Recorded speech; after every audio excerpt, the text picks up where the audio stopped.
Hola, ¿cómo están? Soy Daniel Pacheco, editor de La Silla. Estamos con Mariana Zapata para hablar de la nueva estrategia de Nicolás Petro, la estrategia jurídica en la defensa por, ya me dices cuáles delitos, evitar una condena antes de las elecciones. Hola. Hola Daniel, ¿cómo estás? Bien.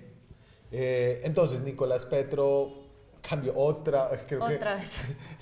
esta Sí. nota es como el giro. Nuevo giro. Nuevo giro. O sea, el proceso es como vamos para un lado, después para el otro.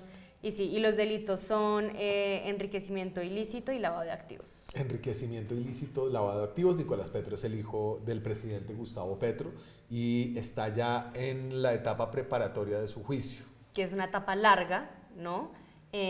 Nosotros hablábamos de eso, digamos en el caso de Álvaro Uribe, esa etapa fue pucha de años. Pues acuérdate que en el caso de Uribe las preclusiones fueron, digamos, como la etapa preparatoria, total. Terminaron siendo las etapas total. Preparatorias de ese juicio, ¿no? Exacto. Por eso empezó y esa vaina se prendió de una, pero en el caso de Nicolás Petro esos son delitos que ocurrieron en 2023. 22. O sea, en 2023 arrancó la investigación. Ah, la investigación, sí, los delitos son de 2021-2022. Sí, claro, en la etapa de campaña electoral de su papá, de Gustavo Petro. Y entonces lo que pasó, lo que creemos que pasó de acuerdo como a todo lo que ha salido en medios, pues porque este ha sido un caso muy publicitado, es que en la campaña de Nicolás Petro pedía o le ofrecían plata para hacérsela llegar a su papá y él básicamente se la quedaba. Exactamente, entonces personas bastante cuestionadas, ¿no?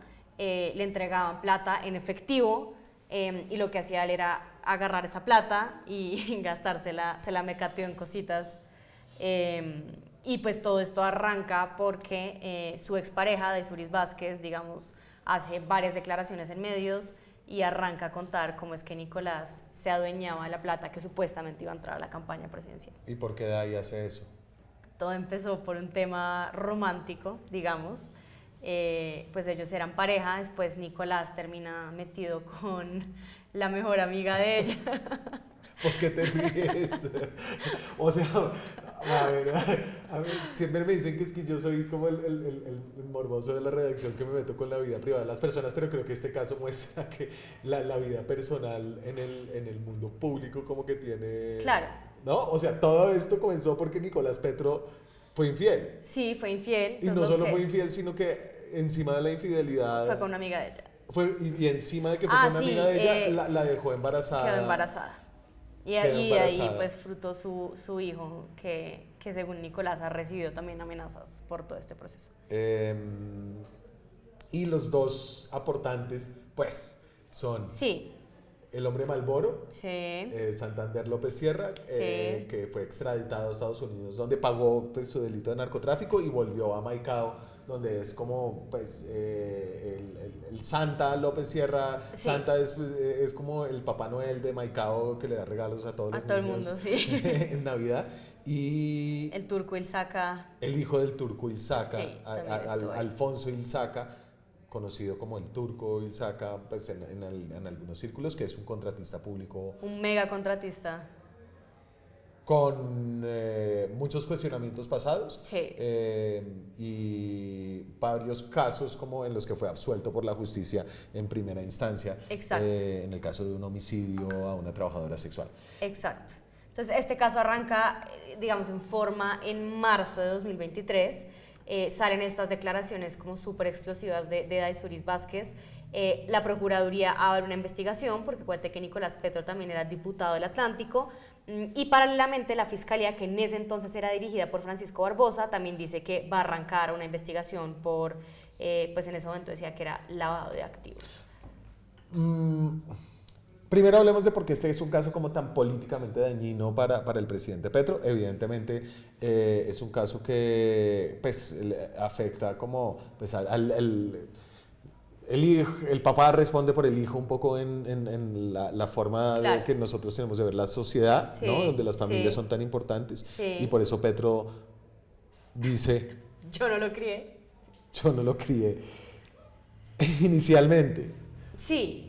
Y yo creo que esto también toca otro tema clave del petrismo que discutíamos tú y yo, y es como, además de que no es como que Nicolás cometiera un delito aislado por su lado, cometiera un hurto o lo que sea, sino que también estamos hablando de plata de la campaña presidencial del papá, claro. ¿no? Y pegado a este caso, pues se han ido ventilando otros temas de la campaña. Aquí voy a poner un pedazo del interrogatorio que le hicieron, y este lo filtró, tenía todo. Todo. Al principio, cuando el fiscal era Mario Burgos. Sí. Entonces tenía la entrevista con Day Vázquez, Day Suris, que fue como la que explotó todo. Y luego tenía el interrogatorio y luego la captura. Entonces, este es el interrogatorio donde pues se empieza a hacerse muy claro que este es un caso que no solamente es dañino reputacionalmente para el presidente, sino que puede enredar toda la cuestión de la financiación ilegal de su campaña.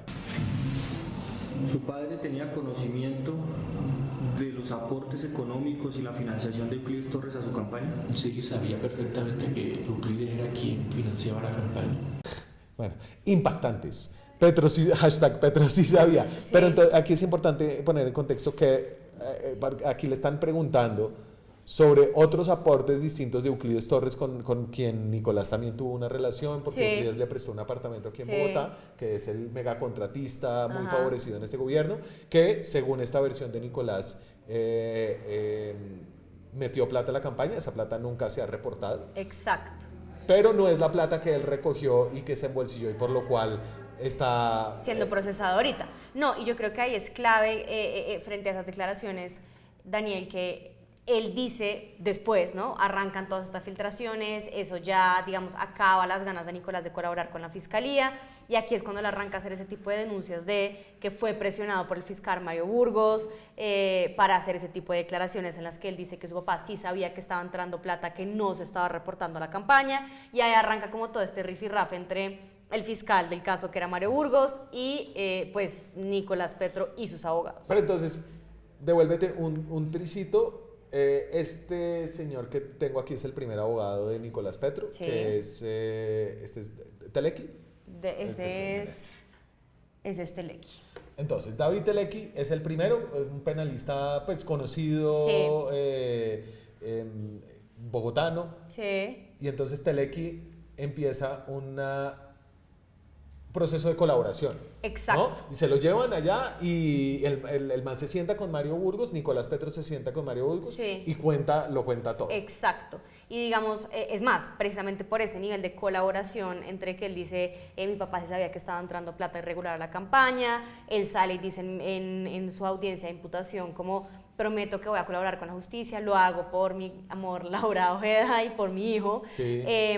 A raíz de eso es que él se gana digamos, esa inmunidad a la medida de aseguramiento, porque a él le estaban pidiendo una medida de aseguramiento intramural, o sea, estaban pidiendo que se fuera a la cárcel mientras se seguía su proceso, pero un poco la respuesta de la fiscalía fue como: no, pues él está colaborando con la justicia, va a dar más información. Y esto es paralelamente, Gustavo Petro no lo crié, ¿no? Era padre e hijo como distanciados 100%. Distanciados. Exactamente. Después de eso, y me acuerdo como que en ese momento Juan Manuel Flores, que fue un periodista que trabajó aquí en La Silla, hizo una historia buenísima sobre cómo Andrea Petro se había venido. Andrea Petro sabía que el tema de Nicolás ya iba a salir, que Daisuris estaba hablando con Vicky, que la cosa iba a reventar, y entonces Andrea Petro se viene desde Francia, porque ella sí hablaba con Dai, se viene desde Francia a decirle al papá, a Gustavo Petro: oiga, hay que hablar con Nicolás, esta vaina nos va a reventar. Y en ese momento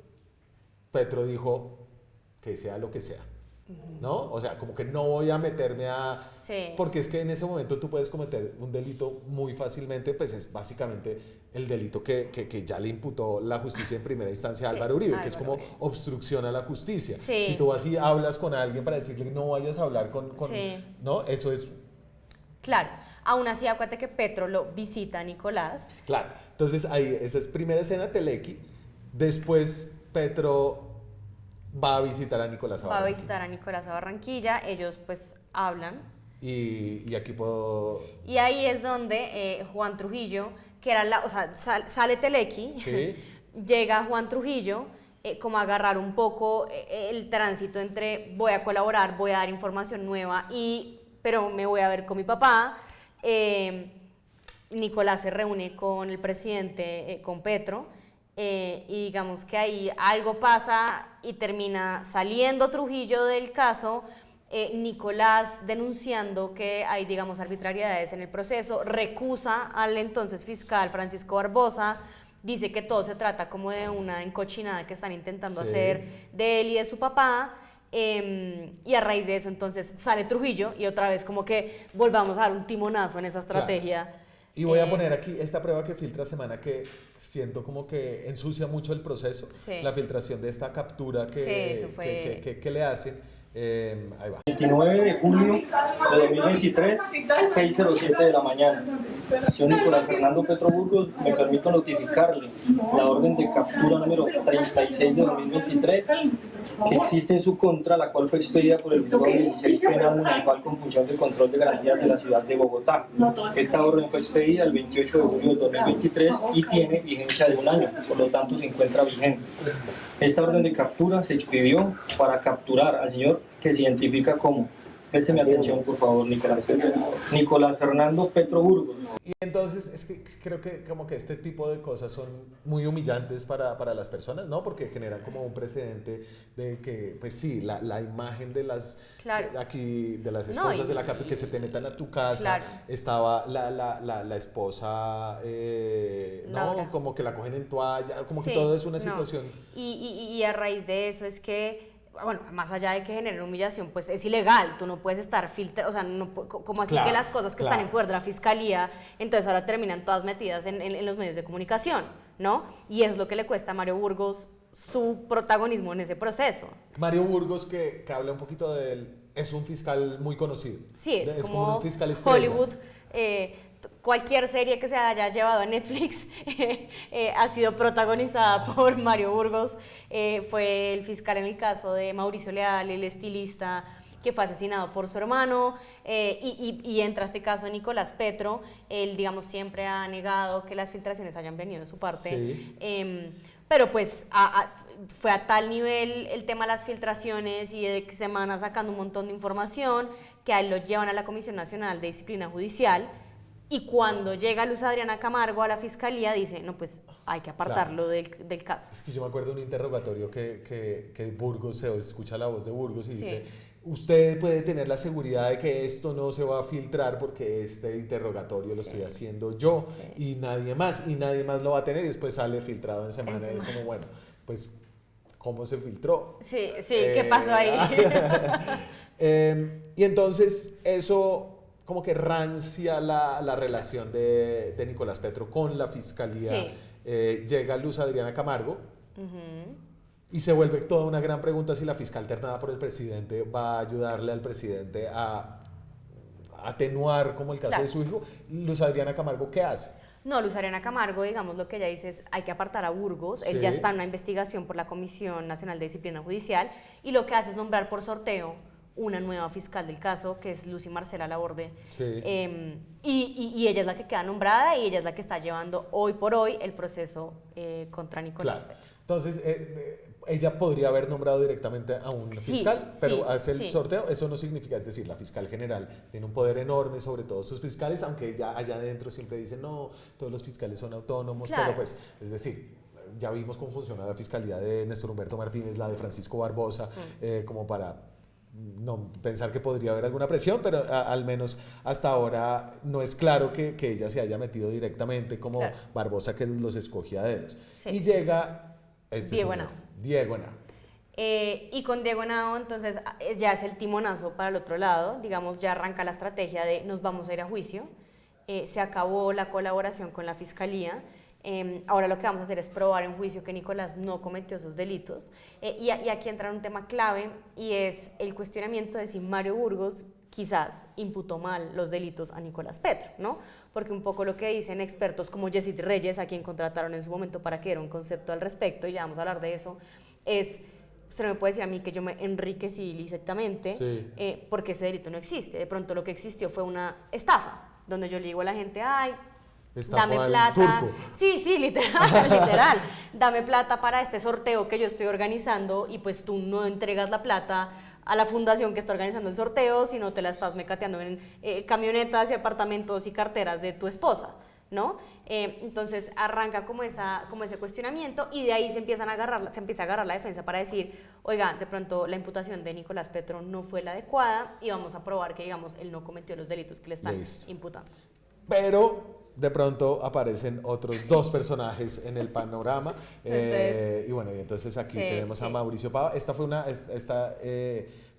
chiva chévere que tuviste aquí en la silla. Sí. Y es que la estrategia de Nicolás Petro empezó a ser manejada por el mismo abogado que también era el abogado del presidente Petro. Sí, es decir, aquí exacto. ya no lo quería, pasó la página de eso, porque ahora pues yo básicamente también lo estoy defendiendo. Exactamente. Entonces, ¿cómo estaba funcionando esa estrategia y cómo funcionó?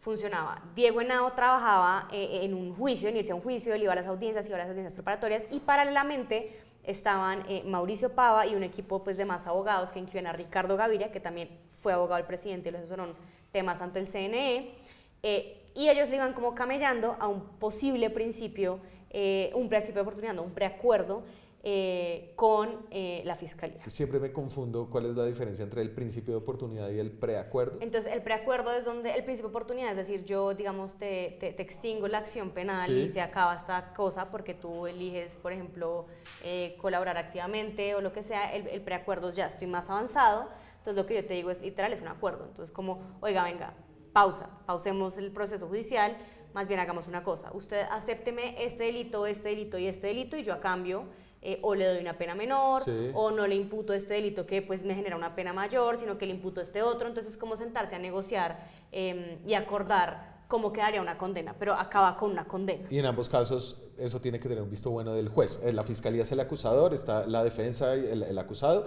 y el juez, el tercero, tiene que avalar cualquiera de esos dos. Tal cual, así es como funciona, ¿no? Entonces estaban con Pava. Pava es el abogado de Laura Sarabia, es el abogado de Ricardo Bonilla, es el abogado de Gustavo Petro en ese momento, cuando estaba Laura Sarabia allá, antes de salir como del Sanedrín de Palacio, y se acercan al principio, al preacuerdo.